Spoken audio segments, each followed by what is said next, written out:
joining the call. Hare Krishna. Happy Ekadasi to all of you. Hare Krishna, Radha Mataji. Please accept my humble obeisances. All Guru Srila Prabhupada, Guru Maharaj, and all the devotees. This is Kaumudiki Dasi from Baltimore. Hare Krishna. Hare Krishna, Kaumudiki Mataji. Dandavat Pranamal Guru Srila Prabhupada. Thank you so much, Mataji, for joining the call and giving your association. Hare Krishna. Hare Krishna. Hare Krishna, Hare Krishna, Mataji. Please go ahead, Mataji. You can go. Please go ahead, Mataji. I'll be next to you. I'll be after you. Hare Krishna. Thank you, Mataji. Thank you.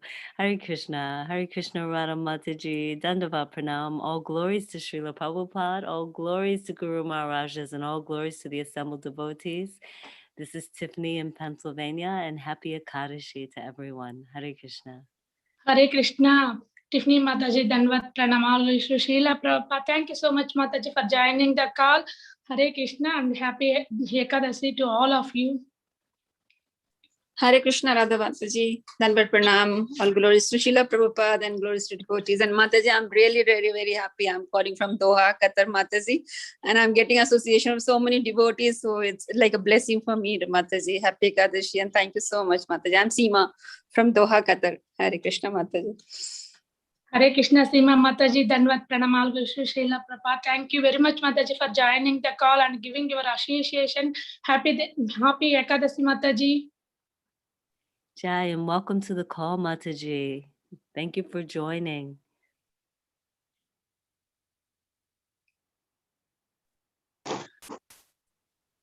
Hare Krishna, Radha Mataji. Please accept my humble obeisances. All glories to Srila Prabhupada, all glories to the assembled devotees. Very, very happy Ekadashi to all the devotees on the call. Hare Krishna, this is Anita from Sharjah. Hare Krishna, Anta Mataji, Dandavat Pranam, all glories to Srila Prabhupada. Thank you so much, Mataji, for joining the call. Happy Ekadasi. Hare Krishna, Radhika Mataji. Go ahead, Prabhu. Oh, sorry, Mataji. Hare Krishna, Mataji. Please accept my humble obeisances and all glories to Srila Prabhupada and Gurudev. This is Neil Madhav Das from Charlotte. Hare Krishna, Nilmada Prabhuji, Dandavat Pranamal Guru Srila Prabhupada. Thank you very much, Prabhuji, for joining the call and giving your association. Happy Ekadasi, Prabhuji. Hare Krishna, Radhika Mataji. Dandavat Pranam. Srila Prabhupada, Srila Gurudev Piche, Vrinda. Hare Krishna, Runda Gopika Mataji, Dandavat Pranamal Guru Srila Prabhupada. Thank you so much, Mataji, for joining the call and giving your association. Happy Ekadasi, Mataji. Hare Krishna. Hare Krishna, Radha Mataji. Dandavat Pranamal, glories to Srila Prabhupada. This is Vinita Gandharvika Devidasi from Texas. Hare Krishna. Hare Krishna, Vinti Gandharvika Mataji, Dandavat Pranamal, glories to Srila Prabhupada. Thank you so much, Mataji, for joining the call and happy Ekadasi, Mataji. Hare Krishna. Hare Krishna, Radha Mataji, all glories to Srila Prabhupada and Guru Maharaj. My humble obeisances to you and all the devotees. This is Krishna Kumari Devidasi from Ram. Hare Krishna, Krishna Kumari Mataji, Dandavat Pranamal, glories to Srila Prabhupada. Thank you so much, Mataji, for joining the call and giving your association. Hare Krishna. Happy Ekadasi, Mataji.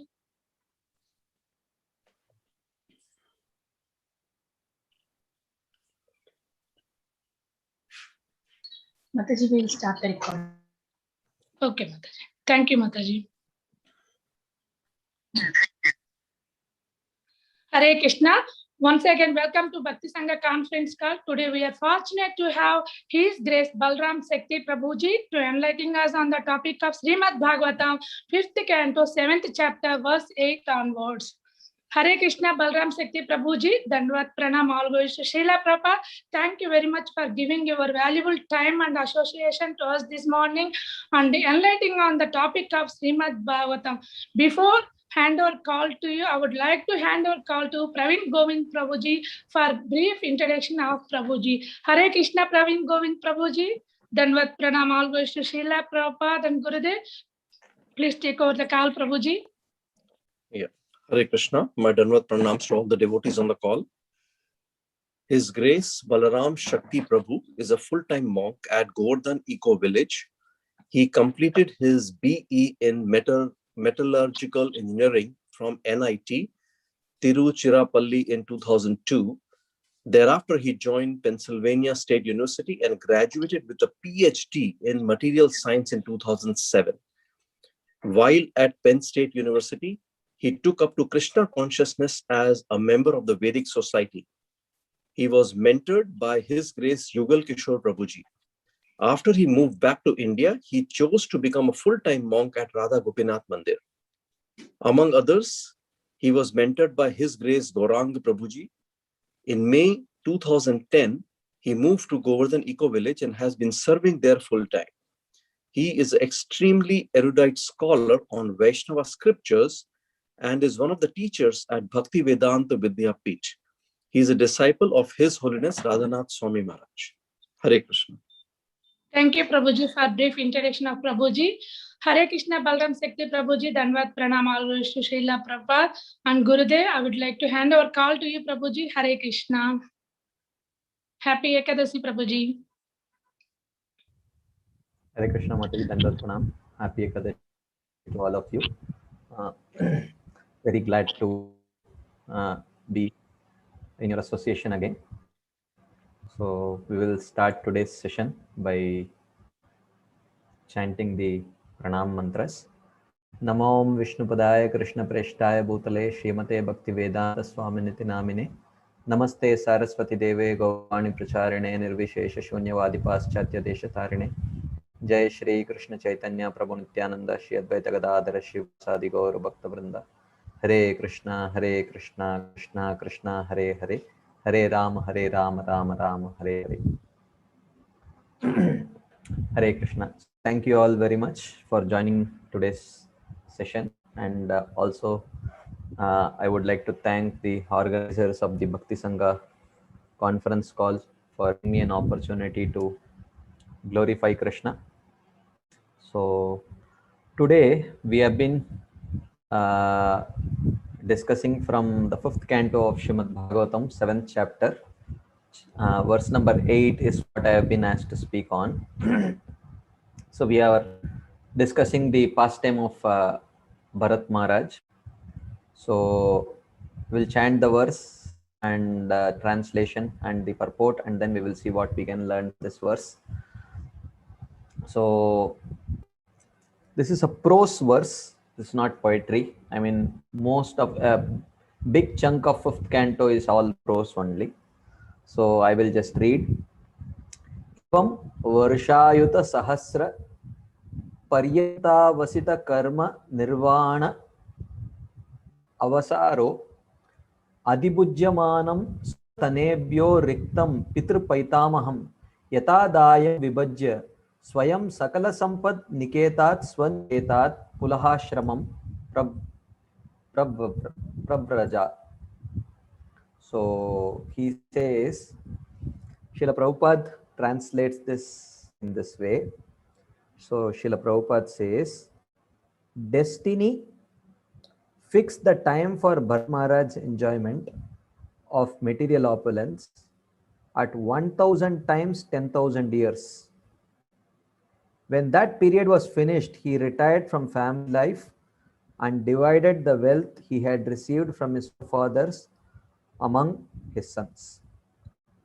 He left his paternal home, the reservoir of all opulence, and started for Pulaha Ashrama, which is situated in Haridwar. Shalagram Shilas are obtainable there. So this is the translation, where when the time came, right time came for Bharat Maharaj to give up his kingdom, he divided the kingdom without any regret. He moved on and went to Haridwar to perform austerities or to perform devotional service and perfect his life. So Srila Prabhupada writes in the purport, because the verse itself says Yata Dayam. So he says, according to the law of Daya Bhak. So Daya Bhak means heir apparent. Who is supposed to take over the father property, so that is heir apparent, Daya Bhak. Prabhupada says, when one inherits an estate, he must hand it over to the next generation. If he if it's a ancestral property, it has to be passed on to the next generation. This is the Vedic rule. So Prabhupada says Bharat Maharaj did this properly. First, he enjoyed his paternal property for 1000 times 10,000 years. Okay. At the time of his retirement, he divided this property among his sons and left for Pulaha Ashrama. Short purport. So, Srila Vishwanath Chakravarti Thakur describes this verse in a slightly different way. We will see how he explains this verse. So, Srila Vishwanath Chakravarti Thakur says, Evam Varshayuta Sahasra Paryanta Adibujyamananam. After ruling for 100, whatever it may be, so many thousand years, and Avasita Karma Nirvana Avasaro. This is the most important point. We will be discussing on this theme today. So I want you to carefully observe. So he's not ascertaining whether his karmas of life were completed or not. So Bharat Maharaj is wondering, oh, I'm not very sure. I've been ruling for a long time. I'm not very sure if my karmas are over or not. If according to my karma, how much time I am supposed to rule on this planet, whether it is completed or not, I am not very sure. So thinking in this way, Riktam Vibhajya. Riktam means wealth. Vibhajya, he divided that wealth. Pitra Paitamaham, which he had inherited from his father and grandfather. Swayam, and which he had himself enjoyed. Swatanebhyaha, he divided it into amongst his sons. Yata Dayam. This is what Prabhupada has commented on this theme. Right? Yata Dayam. What is this rule of Dayabhag? What is this rule of inheritance? Who inherits what? Right? Especially if it's an ancestral property. Sakala Sampat Niketat Swaniketat, and then left his house full of all wealth and went to a hermitage at Pulaha Ashrama. He went there. Right? So, Srila Vishwanath Chakravarti comments this verse. In his commentary, he writes, not being able to ascertain whether his karmas of this life had finished or not, after ruling so many years, Bharat Maharaj divided the kingdom and he left. Okay. So now the question is, do devotees have karma or not? Right. So here it is mentioned, Bharata was conscious of his karmas only out of humility, since he actually did not have any karmas, because he was already at the stage of bhava. And the nature of bhava, one of the reliable symptoms of bhava is mana shunyata. Okay. Mana shunyata means a natural humility. Okay. So he was naturally thinking, I am not a devotee, so my happiness and distress is coming out of my karma only. It's a very natural spontaneity that comes out of his very elevated state of reaching the stage of bhava. So he says, enjoyment of the kingdom was only a result of his being a devotee. So this is the theme we are going to discuss today. Being detached, he suddenly left the kingdom, includes wealth. Riktam means wealth. So he left everything, thinking that, okay, I think my karmas must be over now. I should hand over kingdom to others and to my children, and then I should move ahead. So now we will discuss this theme. This is the only theme we'll be discussing. How devotees suffer is not due to his prarabdha karma. Right? So, whenever an activity is performed, let's say a material activity is performed by a materialistic person. Okay. So, any material act has two effects. Okay. He either gains karma. Not either, he gains karma and he gains vasanas. Right? So any act, whether it may be pious or impious, but material act, if a realistic person performs, he gains one, he gains his karma, and another he gains his vasana. So in this way, life after life, from since time immemorial, the living entity inhabiting in various species of lives thousands and thousands of times has accumulated lot of vasanas, right? Or material impressions. Vasanas means material impressions. Okay. And while karma is earned only in human birth, right? Vasanas can be earned in all species. Okay. So, so therefore, but when someone becomes a devotee, okay, so this karma is of two types. One is called as prarabdha karma, and another is called as aprarabdha karma. So prarabdha karma means that which would be experienced in life, and prarabdha karma means that which would be experienced in future lives. Okay. This way, any activity one performs, he may gain either prarabdha karma or an aprarabdha karma. Okay, that which has experienced in this life or in future lives. Okay. Similarly, when one performs any activity, he gains an impression of that either enjoyment or suffering. Right. So if someone eats a sweet, let's say rasgulla or rasmalai, whatever, so immediately if he liked it, a favorable impression is told. Or if he had a bad experience, he didn't like it, an unfavorable impression is told. Okay. So, but if someone becomes a devotee, okay, if someone becomes a devotee, then the Shastras explain that is the moment he becomes a devotee, karma is instantaneously destroyed.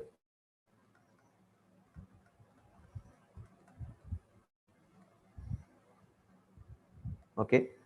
Vasanas are, or material impressions are only gradually destroyed.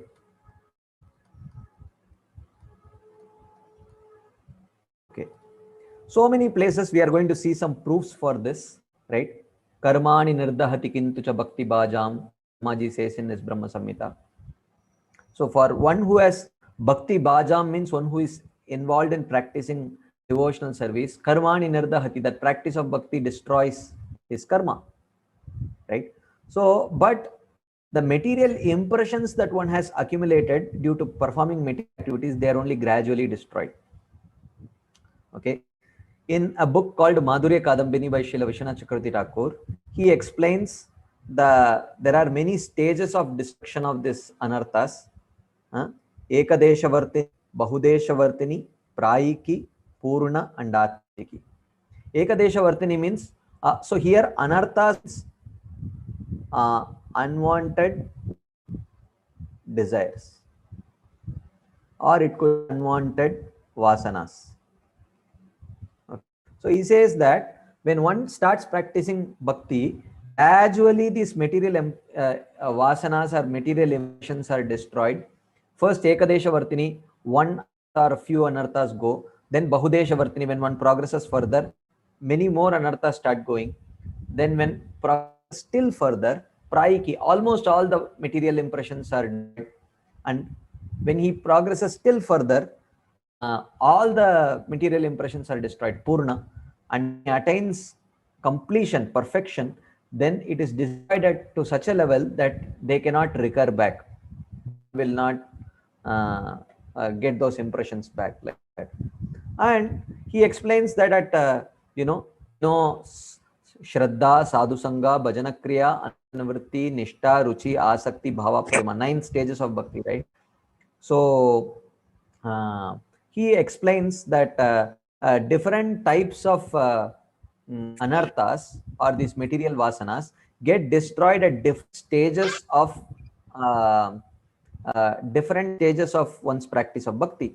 Some of them get destroyed only at the stage of nishtha, some get destroyed only at the stage of bhava or prema, and it's a gradual destruction, whereas karma is more instantaneous. The moment one takes up to the practice of bhakti, the prarabdha karma and aprarabdha karma are almost instantaneously destroyed. So now we will read a brief section from Madhurya Kadambini where this theme is being discussed, because here it is meant that Bharat Maharaj was thinking that, oh, I am suffering due to my karma, or I was enjoying due to karma.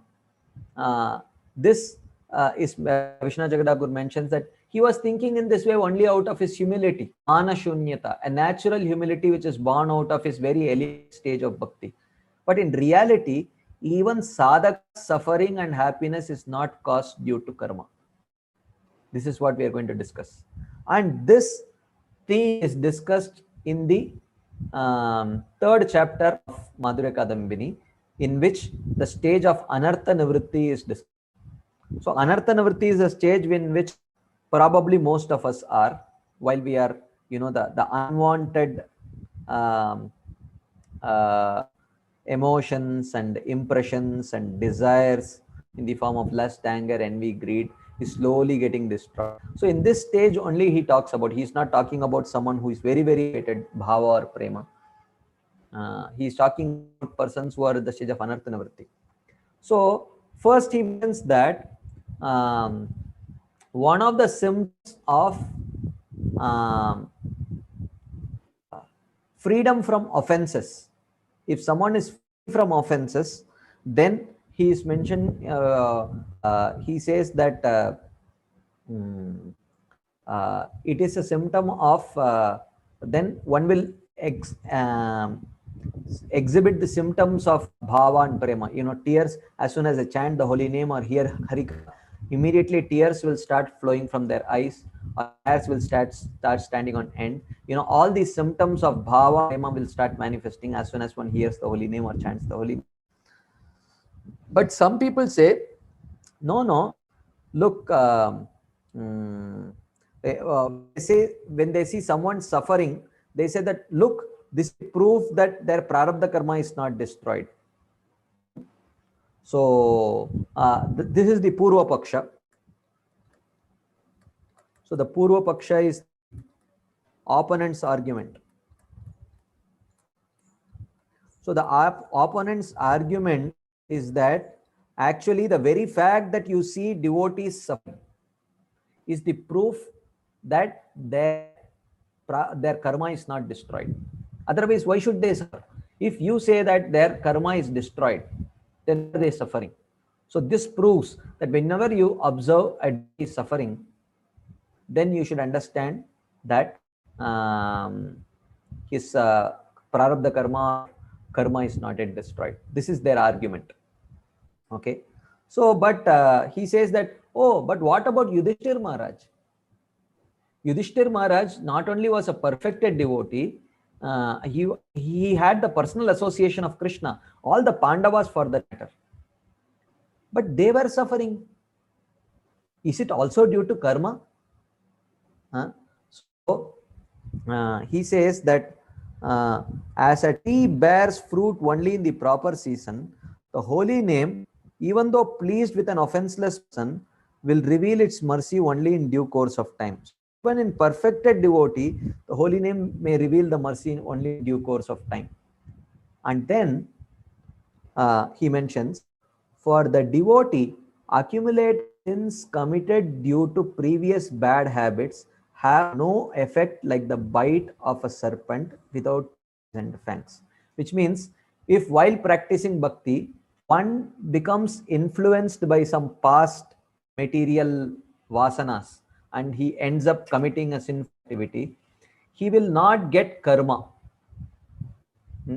He will not get karma because of which he will suffer. So it says, the sickness, lamentation, and other sufferings undergone by devotees are not reactions to sin in previous life. So, why? Because it is personally given by Krishna. Okay. Now, he quotes a verse, right? Nirdanatva maharogo madagraha lakshanam. He says, the awesome affliction known as poverty is in fact a sign of mercy. So he is quoting Bhagavatam that, when you see a devotee afflicted with, or a sincere devotee afflicted with poverty, it should be seen as mercy of Krishna. And another famous verse he quotes, Yasyaham anugrinami tishyetad dhanam shanaihi adhanam tyajantyasya swajana dukkha dukkitam. So very famous verse from the 10th canto of Srimad Bhagavatam. There he says, Krishna himself says, Yasya aham anugrinami. He says, if I especially favor someone, harishye tad dhanam shanaihi. Shanaihi means gradually. So Krishna says, if I want to especially show my favor to someone, I gradually deprive him of his wealth. Then he says, Tato adhanam tyajantyas swajana. Asya swajana. Then his relatives and friends, tato adhanam tyajanti. Considering that, oh, now he has no money, they will reject him. First he loses, Krishna will make him lose his money. He will make him lose his relatives and friends. Dukkha kitam. In this way, he will suffer one distress after another distress, and then in this way, he will take exclusive shelter of Krishna. Actually, he had exclusive shelter of Krishna. He was depending on Krishna. Just when he saw so many relatives and wealth, he sort of got little carried away, thinking that, oh, I am actually very secure. And he forgets Krishna for a while, briefly, unintentionally. So Krishna sometimes he responds to such a person by taking away his wealth, and in this way his relatives also abandon him, and he says, oh, actually Krishna is my only shelter. He realizes like that. Is a very beautiful purport written verse by Srila Vishwanath Chakravarti Thakur. We will read that purport. That will be the mainstay. That will be the real thing which is connected to this verse. How Maharaj, enjoying for so long, his happiness is not related to,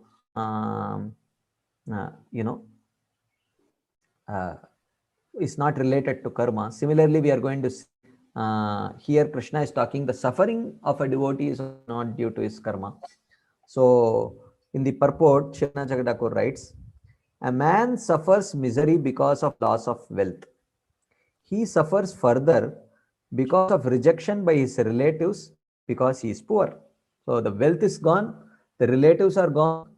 This suffering being given by the law is not the result of karma. So this is for a devotee. So his suffering is not given by karma, his happiness is also given by karma. So his suffering is due to it directly given by Krishna, or sometimes it can be a result of his committing offenses also.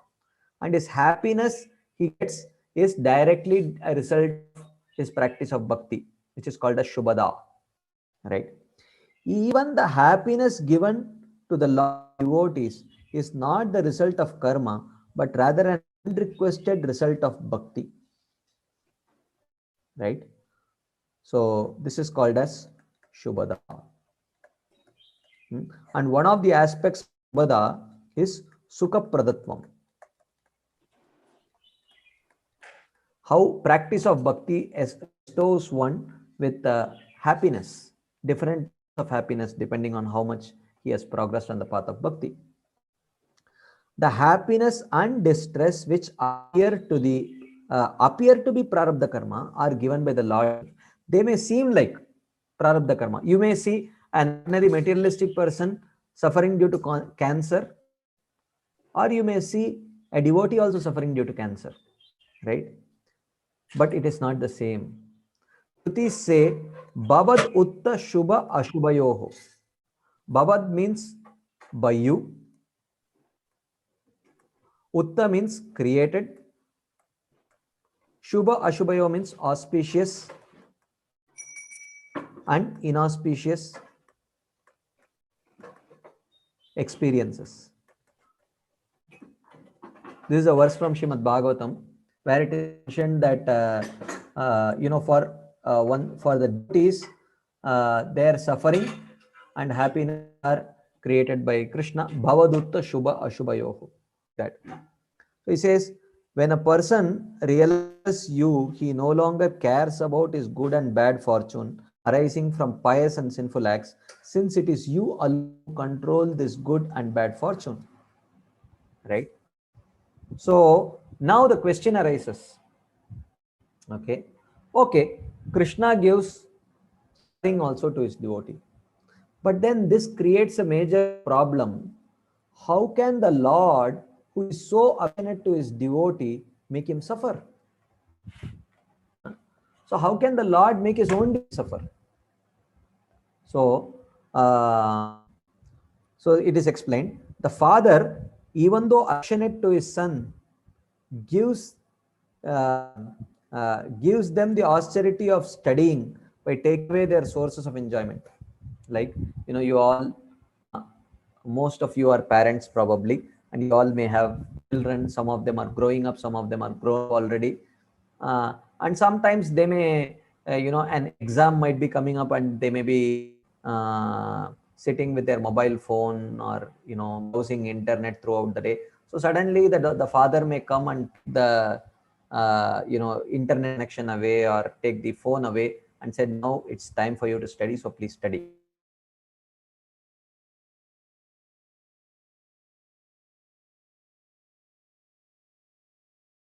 And the father knows that the action is a sign of his affection, even though the son does not appreciate it at that time.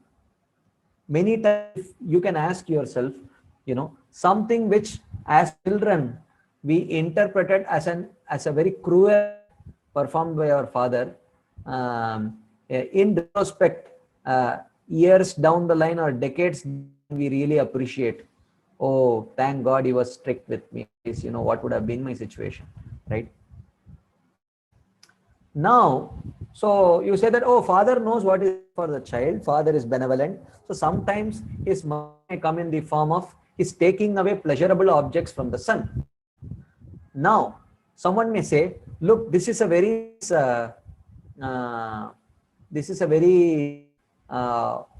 nice trick that you are playing just to attract people to perform bhakti. Why?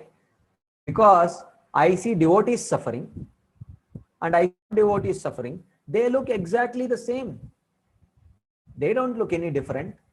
So what is the difference? He says, as the experience of happiness, of suffering, coming either from karma or directly from the Lord is similar, what distinguishes them? They both look very similar. You say that the devotee suffering is given by Krishna, and you say that this non-devotee suffering is karma. They both are getting admitted in the same hospital. They both will be undergoing the same kind of pain. What is the difference? I can't make out. So, Krishna Jagadhakur says, even though experiencing happiness or suffering arising from karma and therefore finishing with the effects, a person still maintains the seed or desire, the cause, which produce further happiness and suffering. So, the nature is that when you have particular karma, let's say bad karma, experience suffering for that karma, then that karma is wiped out, right? Bhogena punyam kulena papam, or by enjoying there is you wipe away the pious karma and by experiencing suffering, you wipe away the impious karma. But the desire to perform activity, sinful activity or pious activity, that desire itself is not destroyed, and that can inspire future actions, and that will lead to further suffering, right? That seed continues and produces more suffering, and according to the degree of or sin, the person experiences a certain degree of happiness suffering, even to the extent of falling to hell. So depending on how much sinful activity he has performed, he may suffer either bhauma, either in this earthly planetary system, or if he has really committed a lot of sinful activities, he may go the planets also and suffer. So thus there are three qualities of karmic suffering. There are three qualities of karmic suffering. First thing is that even though experience of happiness and distress destroys the karma, but it does not destroy the desire to perform that activity again. Okay, so this is in one sense like incomplete. So it is like when you have a punctured tire, and because puncture, all the air gets leaked out. So instead of repairing that puncture, you pumping machine, and you inflate the air, inflate the tires, and you start driving. What will happen? After some time, it will again get deflated. Then again, what you do? You again take the air pumping machine, and then you inflate the tire, you start driving. So for how long this will go on? This is not really solving the root of the problem. The root of the problem is that the puncture has to be repaired, but you are not willing to the puncture. So that is like experiencing the suffering or happiness and wiping out that karma. But how about the desire to perform that karma? That it's not gone, right? And that desire leads to more and more actions which lead to further happiness and distress. So then the samsara continues. Punarapi jananam, punarapi punarapi janani jatare shayanam. Iha samsare bahudustare, kripaya pare pahi murare. Srila Shankaracharya says that, and it leads to again and again taking rebirth in the womb of the mother. So the distress many times can be even extreme hellish suffering. This is due to karma. So these are the three qualities of suffering. But if you see the nature of suffering that is given by Krishna, it is different. But one should have those eyes to see it, right? He says, suffering induced by the Lord himself, however, by his desire alone, not by the jiva's desire. The suffering or enjoyment of the jiva, of a materialistic jiva, is due to his own desire. Whereas when a devotee undergoes happiness or distress, that is given to him exclusively by the desire of Krishna only. Why? Krishna, because the devotee has told Krishna, the goal of my life is to attain your lotus feet. So Krishna says, oh, if that is your goal, then I will do the needful. So sometimes if he feels the needful is to give some suffering, he will give. So it is not necessarily according to the actions by the jivas. It may sometimes be also, but Krishna is not bound to put a living entity in a particular situation, put a devotee in a particular situation purely out of his past activity. That is not necessary. Krishna may choose to do it sometimes, but he may not do it all the times. Okay. He says that is the seed, and that seed lasts only as long as necessary for the Lord's purpose and no longer. So when Krishna puts a devotee in a particular situation and the devotee perfectly responds to that situation and his purpose is accomplished, if the devotee takes one step closer to Krishna's lotus feet and the purpose is accomplished, Krishna will no longer allow the devotee to suffer any further. That suffering will stop there only. Right? And the third point is that this is Yamaraj himself instructing the Yamadutas, his own servants, in Srimad Bhagavatam 6th chapter, famous verse.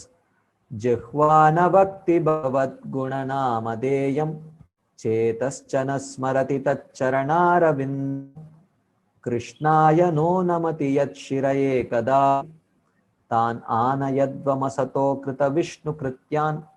So he says, Yamaraj tells instructs his servants, Tan sato anayadvam.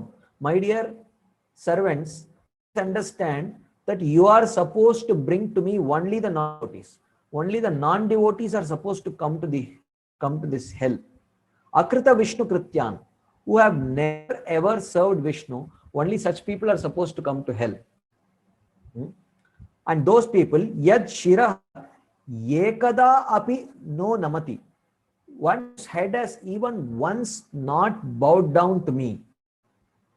Bowed down to Krishna. Sorry, not me. Bowed down to Krishna. Jihvana Bhakti Bhagavad Gunanamadeyam, whose tongues have not even once chanted the holy name of Krishna. Chetaschana Smarati Charanaravindaam, and whose minds have never ever remembered the lotus feet of Krishna. Only such people are meant to be brought to hell.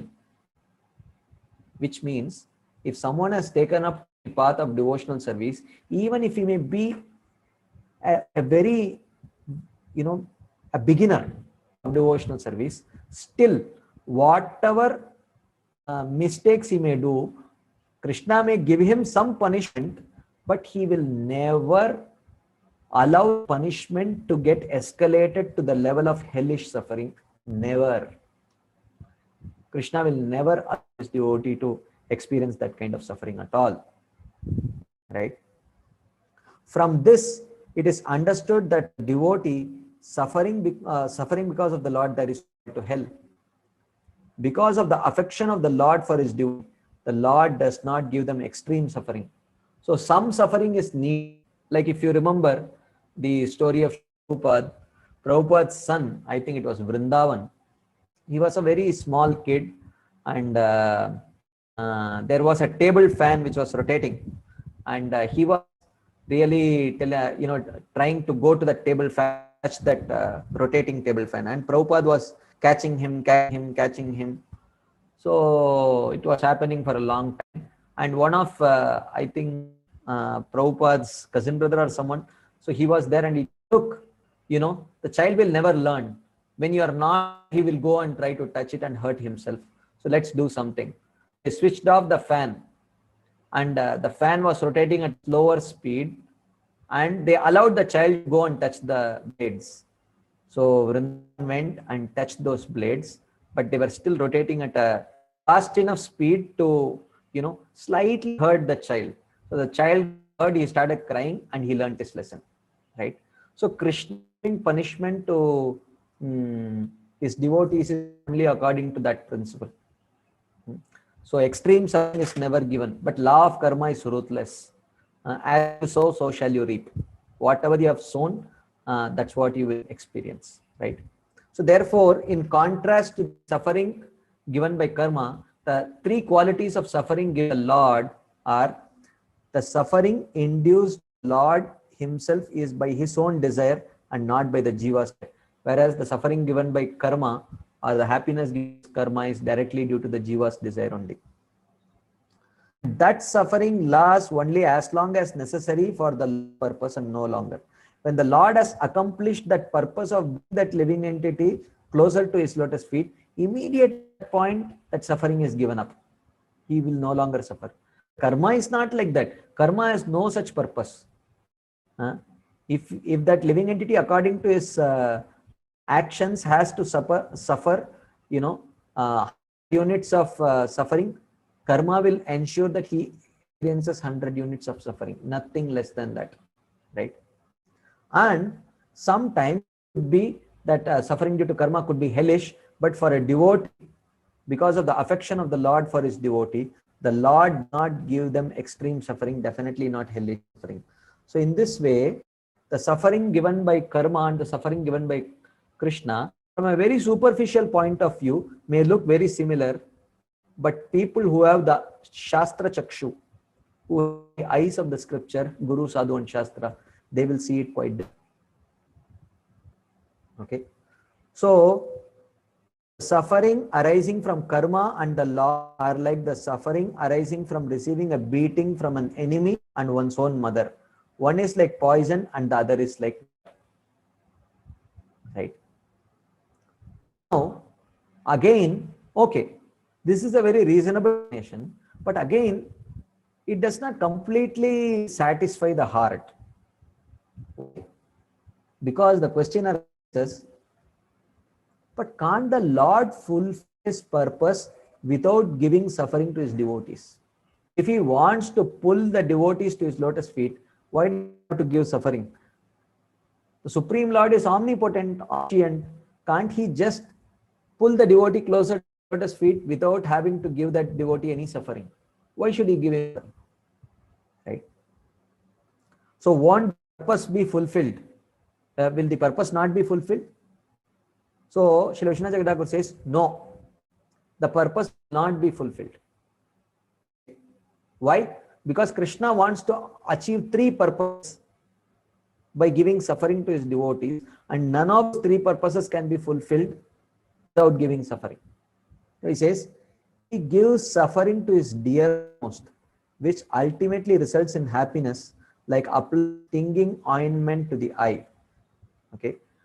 Sometimes when you want to see very clearly, you know, they apply a stinging ointment, and while applying that ointment, it burns eyes, but only very briefly.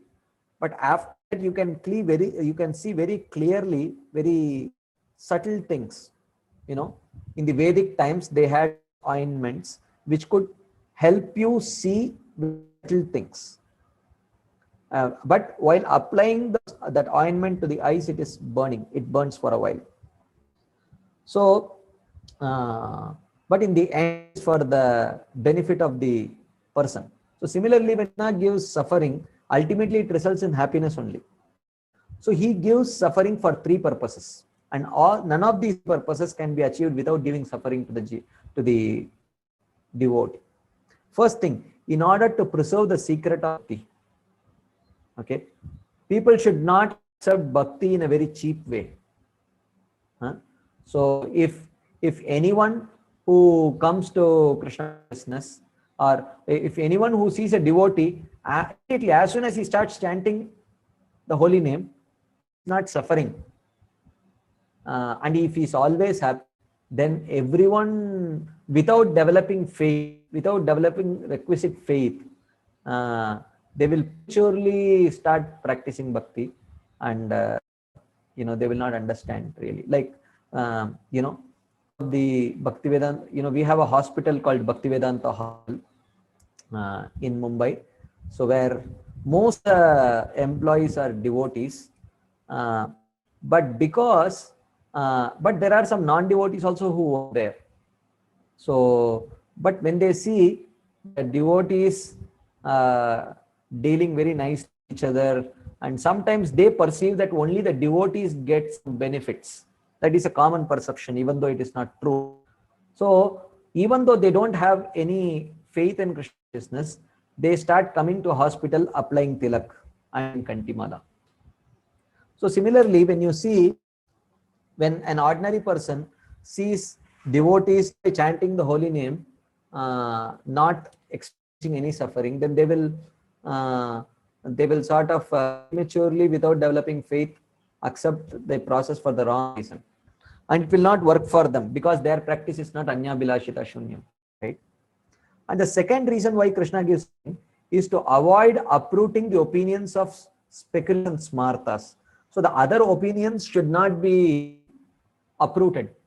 So Krishna will always give ample opportunity for people to get attached to their own opinions. Krishna will not force his own opinion upon others. So he wants to protect that. As Krishna also says in Bhagavad Gita, yo yo yam yam tanum bhakta shraddhayarchetu tasya tasya chalam shraddham eva vidadamyaham.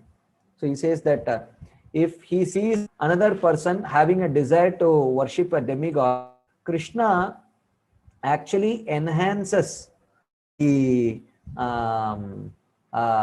faith of the person in worshipping the demigod by him all that he is praying for through the agency of the demigod. So Krishna does not, Krishna will never force himself upon others. Therefore, to avoid uprooting the opinions of the other speculators and smarts, Krishna has to give some suffering to the devotees. The third most important thing, to increase the longing of his devotees. Right? So he says, moreover, if I make the devotees always happy, then there would be no avatars such as Krishna and Rama, since they come to protect the devotees and destroy the demons. Paritranaya sam vinashaya cha dushkritam dharma samsthapanarthaya sam yuge yuge. Krishna says that, what will happen to, I come for establishing religion, destroying the demons, and most importantly, to give pleasure to the devotees, right? To make them happy. So how would that be accomplished? And if the avatars did not come, how could there be playing of the devotees in the sweet ocean of pastimes such as Rasli? So only if I descend, then the devotees can participate in those pastimes. So for that, they have to be put in. They have to be put in suffering. I can come. But then again, the question that arises is, but can't you come without having to put the devotees in suffering? Right? Is it a fault? Is it a blunder if you descend in some avatars when none of the devotees are suffering? Should you put the devotee in suffering and then come to deliver the devotee from that suffering? What is this? It is not necessary. Don't put the devotee into suffering. Just come and give them pleasure. So, but is it a fault if the Lord comes without having to deliver the devotee from suffering? Can't he come without the devotee suffering at all? Why should the devotee suffer? Right? So Srila Vishwanath Chakravarti says, "Oh brother, you are indeed not familiar with Rasa. You don't understand the nature of devotional mellows, the nature of any emotion for that, right? Just listen," he says. "The sunrise appears splendid because of the darkness." So when there is a contrast, then there is an experience of bliss. In summer, coolness is pleasant, and in the cold season, warmth is pleasant. Right? So, in darkness, a lamp appears splendid rather than in light. And food tastes delicious when there is suffering from hunger. There is no need to elaborate more. This is that, see, hunger is a kind of suffering. But can you imagine sitting in front of a 15-course feast, very exquisitely prepared with absolutely no hunger? Can you relish it? Right? So, and similarly, darkness is a kind of suffering, but darkness is there. There is a wonderful appreciation of light, even though it may be meager light in the form of a lamp. But how much we would appreciate that, the light of that lamp, when it is broad daylight. So therefore he says, look, you understand this. If you can understand little bit of even material rasa, you'll be able to appreciate it. Right? So that's why I remember when young children, me and my sister, on Sundays, just like today is a Sunday. So on Sundays we used to have holidays, while on other days we used to have early and we had to wake up early, but on Sundays we would not wake up early. Every Sunday, my father used to cook. It was a break day for my mother and feast day for all of us. Mother used to make some nice feast for us. And on Sundays we would want to wake up very late, and we would be late, and we would say, today we will not take bath. We must eat and then only we will take bath. Father would say, no. Look, I have nice hot water of you, and if you take bath, increase your appetite and you will feel nice. So like that, he would delay and eventually in a very loving way, make us feel that only if you take bath, you can eat. So first thing is, he is biding time, which will increase the hunger. And second thing is, if you get fresh again it enhances the appetite. So my father wanted us to have a very nice experience of the feast by enhancing the appetite, right? So but the pangs of hunger is a kind of suffering, but it is a suffering which is worth undergoing only if you know the feast that lies ahead. So a devotee is expected to know, and he can know it through experience, and of course Krishna himself, by his sincerity of this dadami buddhi yogam tam yenamam upayantite, you can see through the eyes of the shastras also, right? So that so the devotee's suffering is not due to his prarabdha karma. The truth is that the Supreme Lord, greatest benefactor of his devotees, purposely inflicts suffering on his devotees just to increase their humility and yearning for him. Thus, the devotees' woes or sufferings are not because of fruitive reactions, nor are they the reactions of prarabdha sins, prarabdha karma. It is not due to that. A devotee's suffering is not due to. Even a beginner devotee's suffering is directly given by Krishna, right? So therefore, there are three categories of people, right? So the first category person is a materialistic person. Okay, so a materialist, okay, and then there is a perfected devotee. So a perfected devotee at the stage of bhava or prema. And then there is a sadhaka, like all of us, right? So for a materialistic person,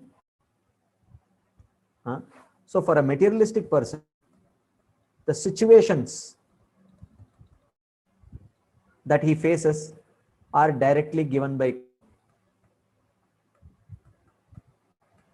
okay, and the response to this situation, okay, it is driven by the three modes through his vasanas, impressions. So any situation that he is put in, favorable, unfavorable, happy, sad, distressful, stressful, all these kinds of situations are directly a byproduct of karma. And how he chooses to respond to that situation is controlled by the three modes which reside in his heart in the form of various emotions, right? For a perfected devotee, one who is at the stage of bhava and prema, the situations are orchestrated by Krishna. Okay, and a pure devotee's response to this situation is because of he responds to the situation driven by spontaneous affection for Krishna.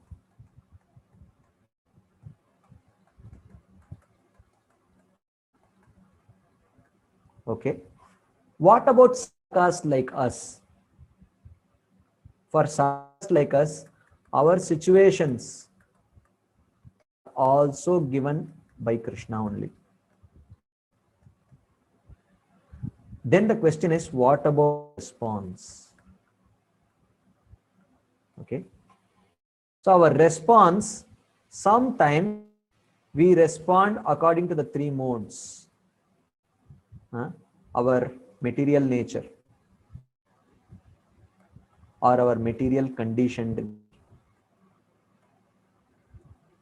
Sometimes we respond according to our material conditioned nature, and sometimes we respond according to our value system,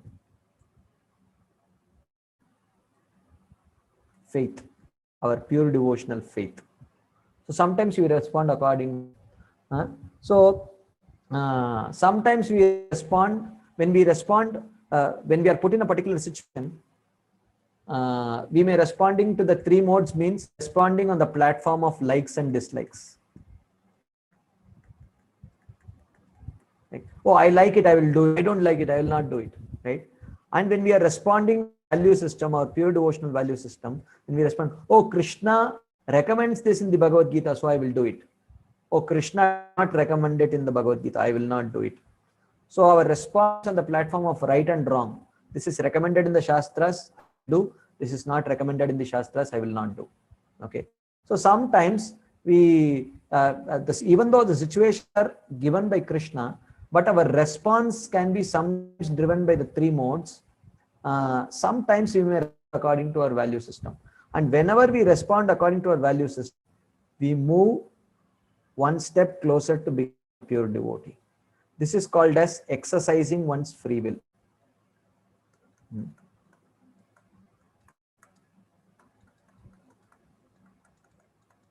Exercising one's free will, right? But when we respond according to our material impulse vasanas, then we don't go closer to Krishna, right? So then next situation is also given by Krishna, and he is hoping that please respond to your value system. We may not. If we respond, we go closer to Krishna. If we don't go closer to Krishna, like that. Okay. So therefore, and the situations are carried to every person through agency of time. So time is like the conveyor belt which carries, various situations, pleasant, unpleasant, to persons. It is a materialist, or he's a perfected devotee, or he's a sadhaka. Time is that conveyor belt which carries the situation to everyone, the particular situations that they are put in. Okay. So this time has due portfolio. It has two portfolios. One, it is called as karma sachiva. Another is called as daiva sachiva. Sachiva means servant. Sometimes it acts as Krishna's servant, and sometimes it acts as Krishna's servant. Okay. So it acts Krishna's conveyor belt, conveying Krishna's desire in the form of particular situations for devotees, and sometimes acts as karma's conveyor belt, carrying particular situations for situations may sometimes look better, but time playing different roles there. It has accepted different masters. So we will see this theme briefly from the episode of Bhishma Dev. You all know this episode, right? You are in the 5th canto, which means definitely you would have completed the canto. So Yudhishthira Maharaj is lamenting that, oh, I am the cause for this whole massacre on the battlefield of Kurukshetra. The millions of people and animals, they have been dead because I could tolerate my urge to rule this world. Because of this, my inability to tolerate this urge, so many lakhs and lakhs of people are dead. How can I forgive myself? So he's lamenting like this because Krishna wants him in that lamentation. And Krishna also tries to pacify Yudhishthira Maharaj. But even Krishna could not pacify Yudhishthira Maharaj. Of course, this is impossible. But Krishna had a plan. He wanted to glorify his devotee Bhishma Dev. Just to show that, look, I could not do something, but my devotee could do it. Right? They all come to the battlefield where Bhishma is lying on the bed of arrows. And as soon as Bhishma sees Yudhishthira Maharaj and the 5 Pandavas standing there with Krishna, he could exactly understand why. Looking at the face of Yudhishthira Maharaj, Bhishma Dev could understand why Krishna had brought them here. So he speaks verse. He says, Aho kashtam, aho anayam, yad yuyam dharmanandana, jivitum hata klishtam, vipra dharma achyutashraya. So he just shifts the paradigm. So while Maharaj was lamenting, oh, I have been the cause of everyone's, so he just shifts the whole thing. He says, oh, how fortunate, how unfortunate. Actually, you Pandavas, you don't deserve to be living. You are lamenting that you have been the cause of many people's death, but actually you all must have died while you were children only, because every single day the Kauravas were scheming to, but you are still alive because Vipra Dharma Acharayah, because you have taken shelter of the Brahmanas, the path of Dharma, and most importantly, you have taken Krishna.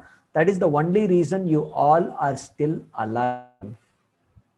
Otherwise, you all must have died long time back.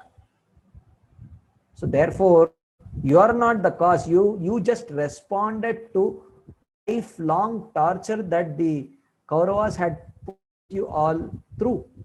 So therefore, why should you lament? You should be lamenting.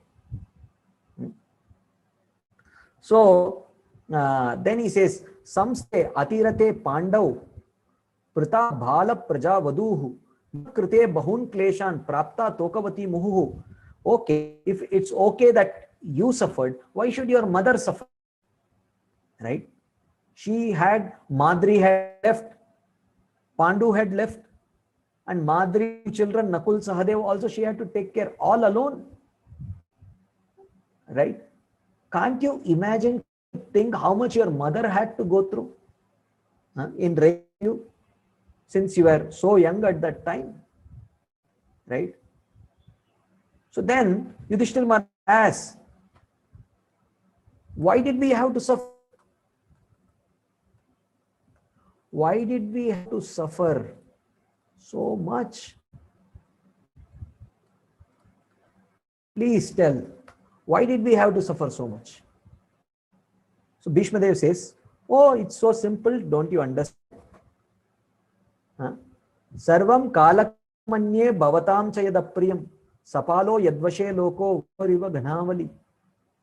He says, oh, in my opinion, Yudhishthira Maharaj, all these unpleasant experiences that you had to go through, bhavatam sarvam kalakritam manye.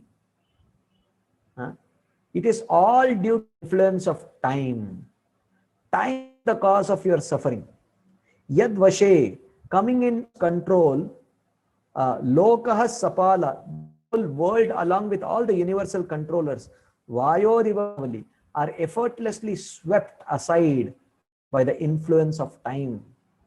Kalena sarvatra gabira ramhasa kalena, right? By the strong influence of time, everyone experiences particular situations. So the cause of suffering is time. Right? That's what he says. Okay. So, but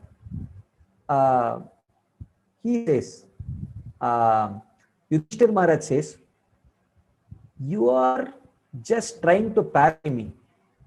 You are sugarcoating things. You are telling the conveyor is the cause of my suffering. You know, the conveyor belt conveys to me reactions for the actions that I have I had done before, right? So time is just the conveyor belt. Okay, and time carries the karmas. Time brings in front of you the reactions of your own deeds or pious deeds, whatever it may be. The very fact that we are suffering and you are attributing it to time, you are just sugarcoating it by calling it the influence of time. Actually, it is influence of my own misdeeds, our own misdeeds.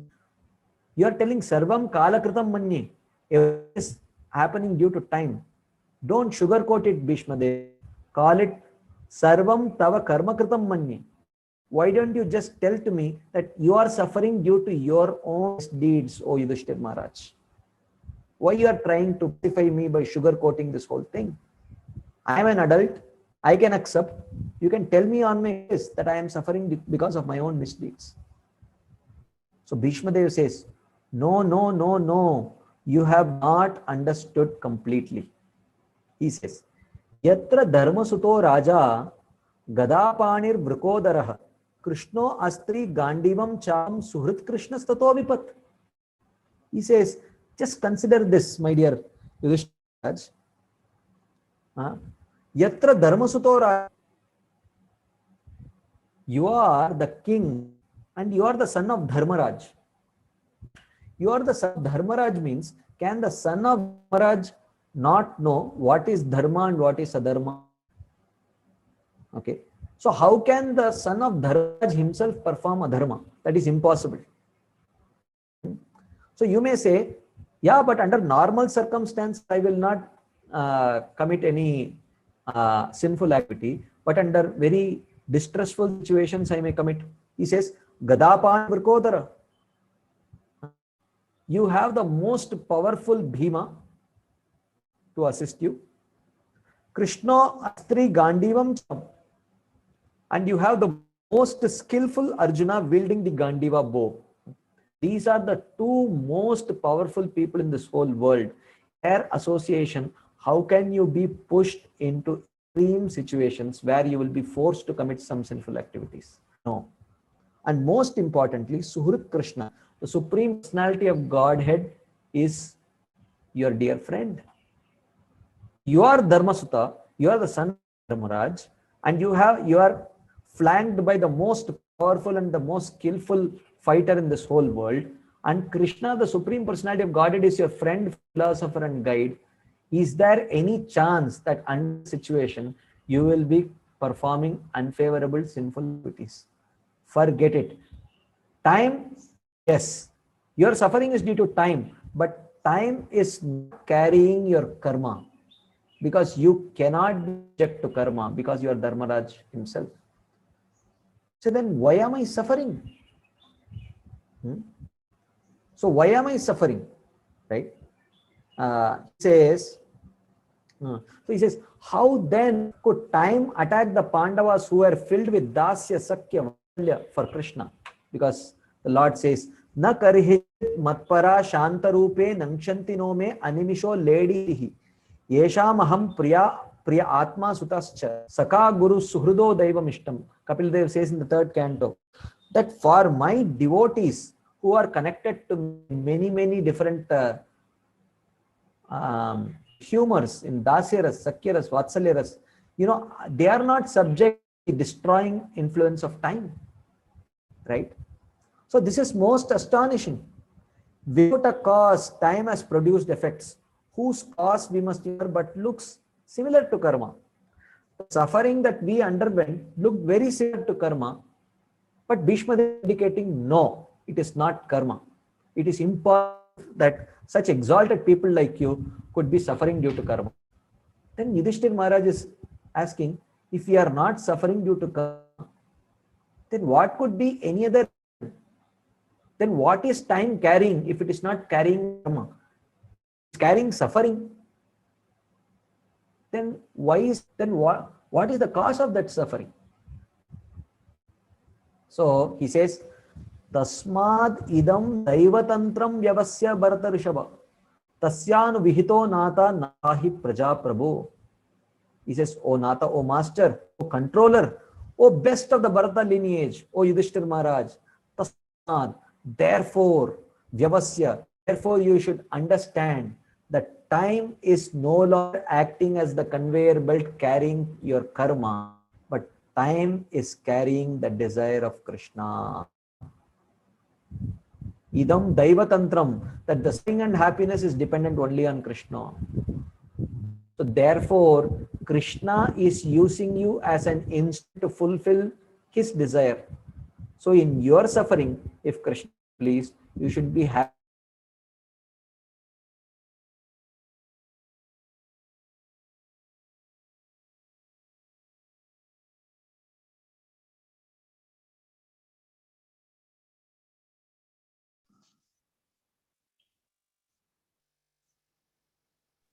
Hare Krishna Prabhuji, we can't hear As a you. devotee. And Krishna will not put an auspicious purpose through that. So therefore, a devotee is put into is control Krishna, and a devotee should be happy. So someone may say that, oh really, I am suffering due to Krishna, or my happiness is due to Krishna. So then what is Krishna's next plan? What is Krishna going to give me next? Happiness or distress? He says, Nahi asya karhichid rajan puman veda vijitsitum yad vijigyasaya yukta muyyanti kayopihi. That you cannot understand. No one can understand Krishna's plan. Right? So no one can understand that. Because one may say that what am I to understand? Okay, you are telling that it is Krishna's plan. Then I want to know does Krishna want to give suffering? Does Krishna want to give joy? Or does he want to give us suffering and happiness? What do you want to give us? Right? I want to know. Does he want to give me suffering? No, it cannot be. Because he is Bhakta Vatsala. Why would he want to give suffering to his devotees? Oh, you mean to say, does he want to give us happiness? That we have never seen in our life. That also you cannot understand like that. Or does he want to give us happiness and distress? That also cannot be, because that would be a contradiction to his kind nature. Then what exactly does he want to accomplish? Bhishmadev says that cannot understand. Krishna's plan no one can understand. So you can serve Krishna, you can glorify Krishna, but to understand Krishna, even the devotees cannot completely understand Krishna's plan. Then Yudhishthira says, oh, I cannot understand Krishna's plan. Krishna is standing right in front of me here. Now I will go and ask Krishna, Krishna, tell me what is your plan? And Krishna will tell me. Then I understand Krishna's plan. Bhishma says, oh, you think? Well, you can try. Go ahead and try. He says, Yeshavai Bhagavan Saksh Adyo Narayana Puman Mohan Mayaya Lo Budas Charati Vrishnishu. Bhagavan Krishna, the original man, the Purusha, Mohayan Mayaya Lokam, who bewilders the world with his energy. See, moves in the Yadava dynasty. When he can bewilder the whole world by his mystic potency, do you think he cannot fool you?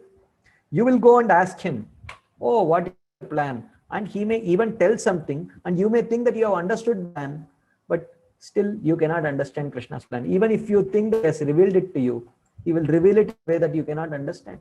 So therefore, don't try to understand Krishna's plan. Right? So, therefore, we are discussing about the nature of time. So the time acts as the conveyor belt carrying Nama for the non-devotees and Krishna's plan for the devotees. So the devotees sometimes suffering and their happiness is not directly given by karma, but it is given by, right? So, and of course, a discussion on the destruction of prarabdha karma by bhakti by nectar of devotion. We are running short of time. We will not take this discussion. I will go a little further and see if there is something else that I can. So the specific case of Bharat Maharaj, we will just touch this one point. We heard that Bharat Maharaj's enjoyment, it was added to karma, he thought it was karma, his humility, and later Bharat Maharaj suffers also. He gets to a deer, then he takes the birth of a deer, and then again he takes the birth of Jada Bharata, and then he attains perfection. So now the specific case of Bharat Maharaj, this comes in one of the later chapters. We are in 5.7.8, but in 5.8.26, this is described as Swarabdha Karmana. So Swarabdha means, Arabdha Karma means Prarabdha Karma. So I will directly read the translation. He says, his heart afflicted by unfulfilled desire, Bharat Maharaj fell from his practice of yoga. This is the stage where he gets attracted to the deer. He gives up his own spiritual practice, right? So he fell down from his practice. He fell down from his detachment from enjoyment achieved by bhakti. And he even fell down the worship of the Lord. What is the reason? It says Swarabdha Karmana. So Swarabdha Karmana is explained by Srila Vikshanath Thakur as Su Arabdha Karmana. by the Lord's special arrangement of prarabdha karma. Okay, through the appearance of the young deer. So the Lord only arranged for that young deer, and the Lord only made Bharat Maharaj get attracted to that young deer. So Srila Vishwanath Chakravarti explains this prarabdha karma is of two types, auspicious and inauspicious. Okay, the first type by the will of the Lord to increase longing devotion to the Lord, like a sharp ointment applied to the eyes. We saw this already.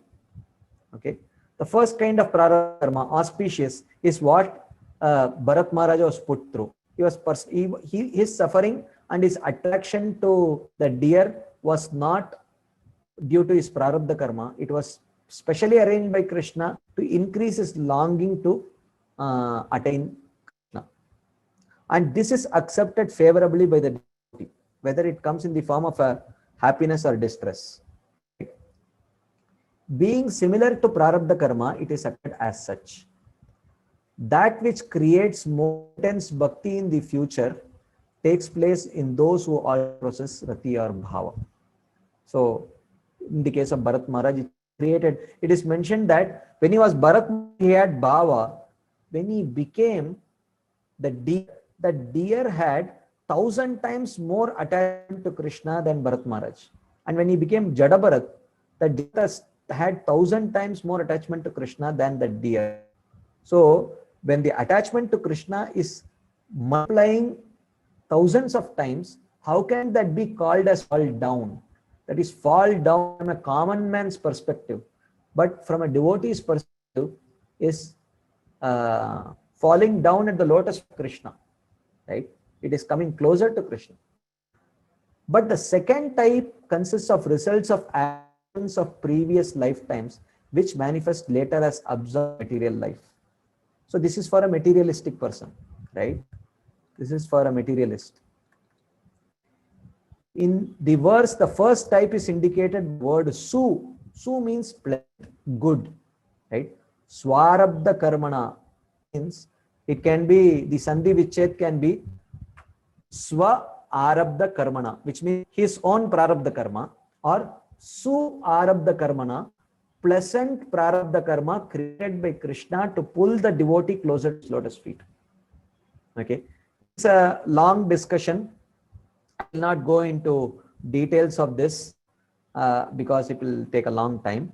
I think, Shine Punya Martelokam Vishanti, my pious credits are over, though there is some material that I have to cover, but maybe other time I can definitely cover. So because I have to leave some for some discussions and questions.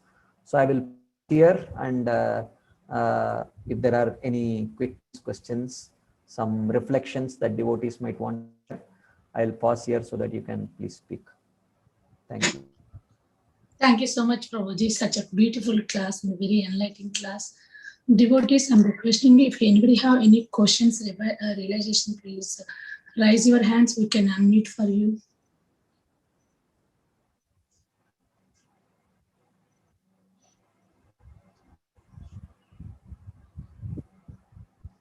Hare Krishna, Balaram Shakti Prabhuji. Thank you so much for a wonderful class. The classes are always so packed with information. I'm really, really appreciative of this class because you spoke about some things that I have wondered about for a very long time. I have been wanting to take a class on Madhurya Kadambini, and you brought up the third nectar, the third shower of nectar, which is really, I've had some confusion about for a while. I just want to make sure that I understand properly when you spoke of the three categories of living beings, and you said as a sadhaka, that's even as a sadhaka is when we reach the stage of switching from, suffering due to karma and suffering given by Krishna. Is it at the sadhaka stage? Is that correct? No. Even at a sadhaka stage, none of our suffering is due to karma. Our suffering can be two reasons. It can be either the result of, it can be either directly orchestrated by Krishna, or it could be a result of our committing offenses. But it is definitely not due to karma. So it is not bestowed upon a devotee through the agent, even for a sadhaka, even for a beginner sadhaka, it is not due to his karma. Okay. And I just have one other question about the third shower of nectar. I'm sorry. Because I want to make sure I'm understanding this right. Again, just from reading it, I haven't taken in a class, but I'm wondering about how it mentions there that once we reach the stage of nishta, that we begin, or that's when our aparads basically, or I'm sorry, anartas begin to dissolve as well. Is that a correct understanding, Prabhuji? No, actually, that's why I showed this chart. I will go through this chart, the chart that you see right in front of you. So there are 4 kinds of anarthas. Dushkrutota anarthas means anarthas are unfavorable desires which are born out of one's past sinful life. And Sukrutota anarthas means unfavorable desires which are born to one's pious life, past pious life. Tiyokta anarthas means unfavorable desires which are born due to one's proper practice of bhakti, which leads to accumulation of name, fame, glorification. And if that gets to his head and he becomes affected by that, that also can create anarthas. And 4th is aparadota anarthas, or anarthas are unfavorable desires born out of one's committing, especially Vaishnava aparad.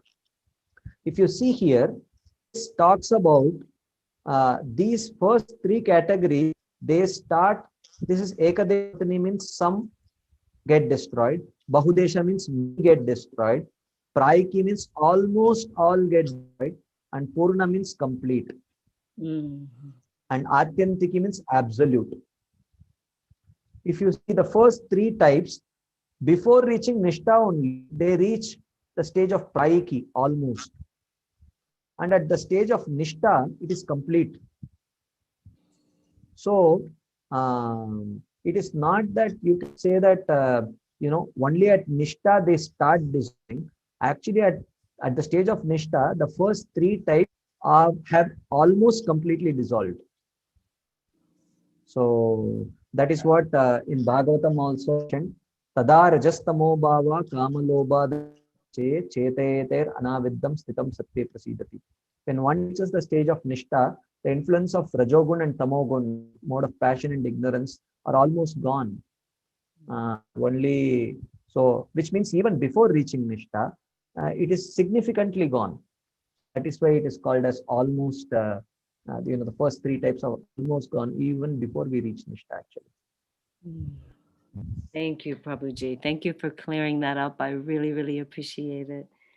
And I see that Sureshwar Shwam has his hand up, so I'll let him go. Hare Krishna, thank you again for the class. It was wonderful. Suresh Prabhuji, can go ahead, Prabhuji. Yes, Mataji. Hare Krishna, Prabhuji. Dandavat Pranam, Prabhu. Thank you, Prabhu. Very nice class. Lot to meditate on what you have told, Prabhu. Like it's very shaking, very shaking, so that we have to meditate and understand these properly, Prabhu. Prabhuji, one question I have, one or two questions, Prabhu. So, can we say vasanas as the subtle body, Prabhu? The subtle body carries the vasanas. Subtle body carries the vasanas. Okay. I will tell. So let me just add a slide here. Just hold on for just 1 second. So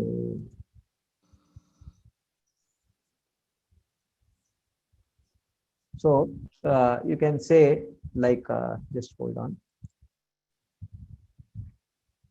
I'll just share this slide.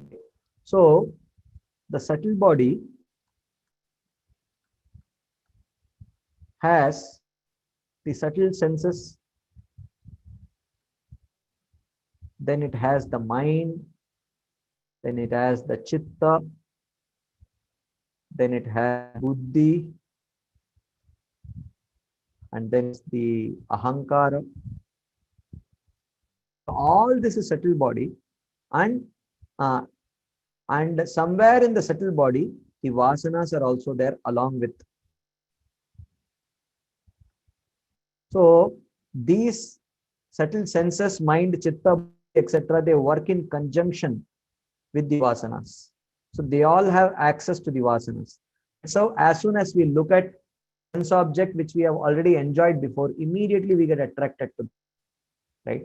Our mind gets attracted, our intelligence gets attracted, senses get attracted, because they all have access to vasanas. So in the body, the vasanas are stored actually.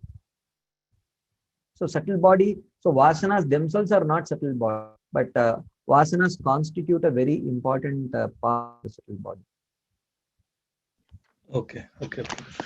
Prabhuji, one confusing point is, thank you, Prabhu, for this. Yeah. So when for devotees, practicing devotees or advanced devotees, right, the karma is destroyed, but vasanas are still there, right? So they are also like again will force us, right, Prabhu, to do activities which are not favorable for us to progress in bhakti. Yeah. That is why the Shastras are there, which empower us with the free, right? So, there are two types of desires, right? So, desires are of two types. First, desires which are born out of our value system. And then there are desires that are born out of our conditioning. Okay. So the desires which are out of our value system. So when we think in terms of value system, think what is right, what is wrong, what is favorable for my bhakti, what is unfavorable. And when we think in terms of conditioning, we think in terms of what I like, dislike. So this is the typical case of a sadhaka, right? And the desires which are born out of value system, they are called as abhilasha, as in anyabhilashita shunya, right? And the desires which are born out of our conditioning, called as anarthas. And there is a constant tug of war between the two for a sadhaka. Sometimes he likes to do something which is forbidden in the scriptures. Sometimes he hates to do something the scriptures are very favorably recommending. So in this way, he is like apart. And sometimes he says, no, I will not do it. The Shastras don't recommend. Sometimes he says, oh my God, can't tolerate it. I really want to eat it. Even though it's prasadam, it's okay. This one time I will eat. And then he succumbs like that. Yes, the anarthas can push person to act, but if he is in good association, he can always exercise his free will by acting according to his value. So that free will is always there.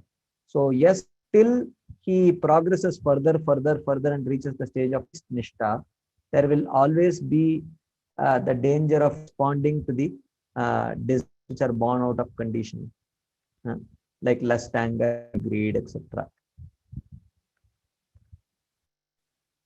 So it is not that every time everyone has to succumb to the desires born condition. They may not necessarily have to do it also. Is that okay? Yes, Prabhuji. Yeah, thank you very much, Prabhu, for detailed explanation, the flow charts, everything. It helps us, helps a lot to understand these difficult concepts easier way, Prabhuji. Yeah, Prabhuji, one question. You were saying that Lord Krishna puts a devotee into tests, right? The time belt is carrying the desire of Krishna and acting on that person, right, Prabhu? Say you said that the devotee will pass the test when he focuses his mind on the lotus feet of the Lord, right? So at that stage, he passes the test if he responds. He passes the test if he responds being inspired by the value system rather than being inspired by his conditioning. Okay. So what happens, Prabhu, at that test if the devotee fails?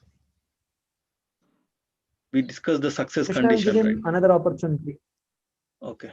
Yeah. See, let's say you are having you are driving and your GPS system says turn right, but you don't turn right, you go straight. Okay, you don't listen to the GPS, you go. What will the GPS do? Correct itself. Yeah. Yeah, it will recalibrate you the okay. You didn't turn right, fine, no problem. So then it will again recalibrate and try to give a new situation for you from which you can again reverse back. And again, if you don't listen to it, what the GPS will do? It will again recalibrate. See, till you give up Krishna consciousness, I will keep on recalibrating and he will keep on putting you in a situation by which you can make the right choice. That's all. Thank you very much, Prabhuji. Hare Krishna, Prabhu. Dandavat Pranam, Prabhuji. Hare Bol. So Kasagari Mataji, you can go ahead, Mataji. Hare Krishna Prabhuji, Dandavat Pranam. Such a beautiful class, and the way you explained with the whiteboard, it really clarifies a lot of things. Prabhuji, I just had one good question. One was, I mean, when you say that for a practicing sadhaka, he comes under the supervision of Krishna. So is it at some stage of the sadhaka, like maybe after nishtha or something, or is it right from the beginning, Prabhuji? It is from the stage of Shraddha. Shraddha. The moment you get that faith in the process of bhakti, from that stage onwards, Krishna takes over. It is not nishtha. And so then what about anartha nivritti? I would like to think that a devotee is not like, I mean, he or she has, certain anarthas and, so maybe acting not in Krishna consciousness, and due to whatever anarthas he or she has, may perform something which is not conducive to Krishna consciousness. So still it is the plan of Krishna. The plan, as I mentioned before, the plan of Krishna is to put the devotee in a particular situation. But the sadhaka, as I mentioned, can respond to the desire which is born out of his value system, which says, do it because Krishna would like it. Whereas the anartha may tell, no, don't do it, you don't like it. Why do you want to do something which you don't like? Right? So sometimes the devotee may succumb. When we respond to this desire, we call it succumbing. Succumbing means willingly doing. Okay. When we respond to this desire, this is like a great achievement. Right?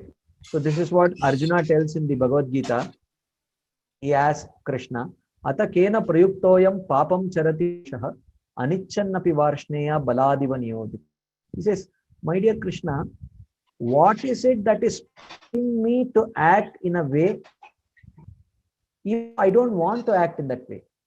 So now who is going to act in a particular way unwillingly? No one thing which he is not willing to do.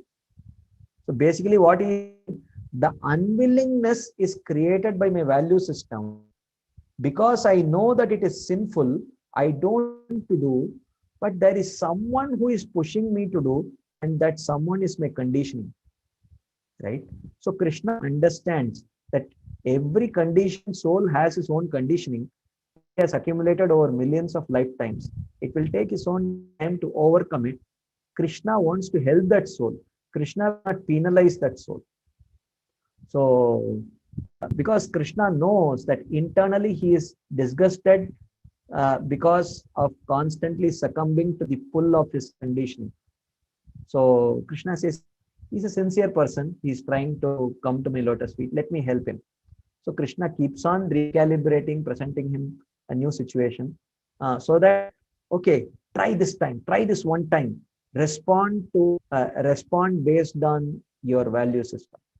And when you do it, he gains strength more to fight his conditioning this way. So Krishna will never penalize for succumbing to his conditioning. But when someone takes advantage of that, then it's the seventh offense to the holy name. Committing sinful activities in the strength of the holy name. Then that person starts losing his devotional credits. Then there is a problem. But till then, if someone prey to his conditioning, Krishna is more than happy to help that person. Thanks, Prabhuji. I'm able to understand the response part. Like you said, a person may be put into a situation according to Krishna's plan, and he or she may choose to respond differently.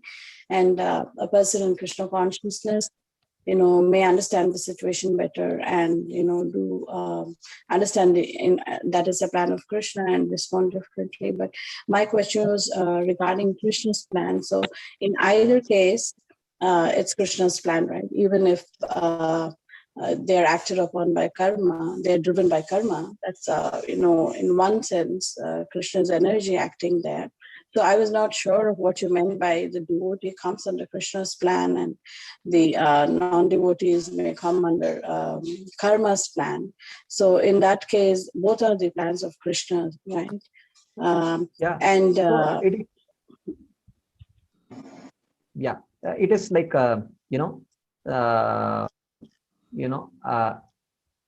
it's like the president of the United States, responding to a criminal, they're responding to his own grandson, right? So even the way a criminal is treated and the way his own grandson is treated is both according to the desire and plan of the president of United States only.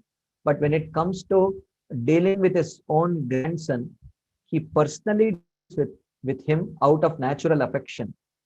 But he deals with the criminal, it is in the mood of being justice. So karma is no doubt an energy of Krishna, but there, because those souls who have not expressed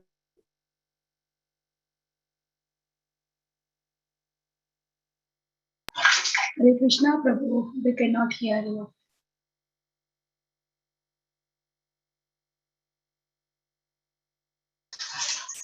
I think we lost Prabhuji's connection. Maybe we can wait for a couple of minutes and see.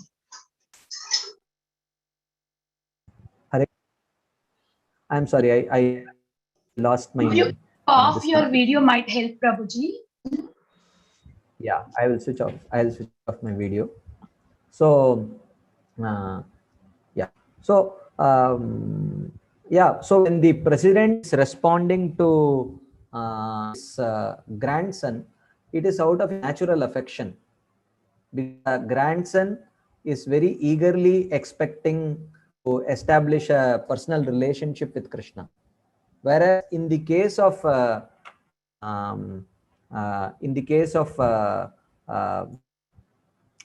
devotee, in the case of the criminal, because he has no intent in establishing a personal relationship with Krishna, so Krishna has no other choice but to respond to him in the mood of actually, you can say, on the platform of justice only. So so coming under the law of karma and coming under the benevolent grace of Krishna are totally different actually. And by experiencing the situation put forth by karma is not obliged to bring that living entity closer to Krishna's lotus feet, because that living entity himself has expressed that desire. But because the devotee has at least subtly expressed that desire that I want to come closer to your, in those kinds of conditions in which if he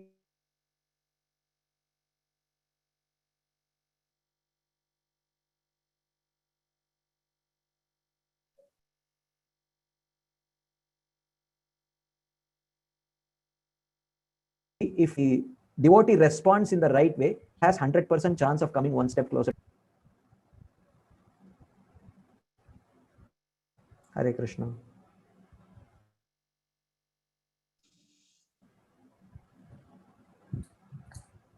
Thank you so much, Prabhuji. Very nice answer. Devotees, anybody have any questions?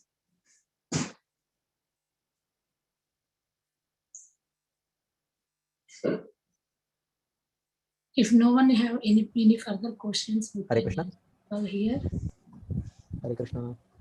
Prabhuji, you can able to hear, Prabhuji? Yeah, I can hear, Mataji. I can hear you. Yeah. If no one have any further questions, we can end the call here. Once again, thank you so much, Prabhuji, for enlightening class today. We are very grateful to you and we look forward to your association again in the future. Let's pray our obeisance to Prabhuji and all assembled devotees. Pancha kalpa tarubhesha kalpa srivacha namo namaha. Gantra Srimad Bhagavatam ki jai. Shri Prabhupada ki jai.